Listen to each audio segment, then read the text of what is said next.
in the Pacific Ocean, their hurricane season begins on May 15th. Meanwhile, here in Trinidad and Tobago, we're awaiting our wet season.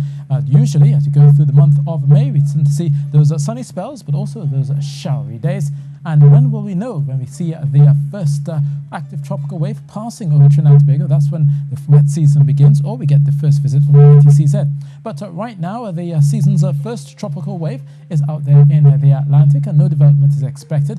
But as it goes through the Atlantic and comes towards us, we'll likely see if it does come across Trinidad and Tobago, and will we see the beginning of our wet season. But for now, just occasional clouds and some passing showers likely, especially after midnight and towards morning. Those dawn showers will continue at least to the first part of your morning, and then eventually clear to some hazy sunshine through the afternoon. Similarly, for Trinidad along the northern coastlines, expect those showers through Blanchisseuse, Turco, up towards Maraval as well. Into the morning, you will notice still a bit of cloudiness hanging over through Diego Martin, Arima and Lopino, but it will also be some hazy sunshine, and that will likely come through as you go through your afternoon through Valencia, and eventually pushing out towards the west as you go through the evening. So for those in southern Trinidad, San Fernando should be seeing actually the best of the sunshine. Any pockets of moisture will likely only produce a light sprinkle or two, but all the while it will feel quite breezy under that hazy sunshine.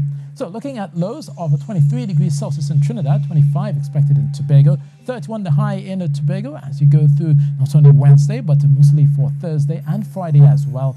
For Saturday, there is a likelihood of some increasing moisture as you get towards the weekend, and particularly for Trinidad, some of that moisture will be coming off of Guyana and in from Venezuela, and some of that will likely push into our region and bring us some showers. Meanwhile, offshore, it continues to see some fresh winds, 20 knots, still bringing some white caps and some sea spray, 2 meters through the Caribbean, maybe pushing 2.5 further east you head into the Atlantic.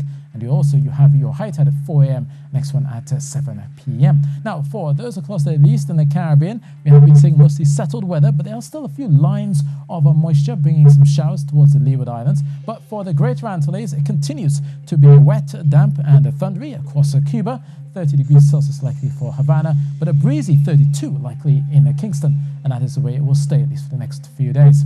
For the northern areas of the Eastern Caribbean, we're watching that line of cloud. That will likely bring those showers for Antigua and St. Kitts, and indeed for Puerto Rico as you go through the next few days. But elsewhere, it's mostly settled, a breezy 30 degrees Celsius in Dominica, a light shower or two across the Pitons in Castries, and down towards Georgetown. As I said, they're still in their wet season, and they will continue to see some showers, with the highs of 32 degrees Celsius. But for us, more hazy sunshine and those brisk showers.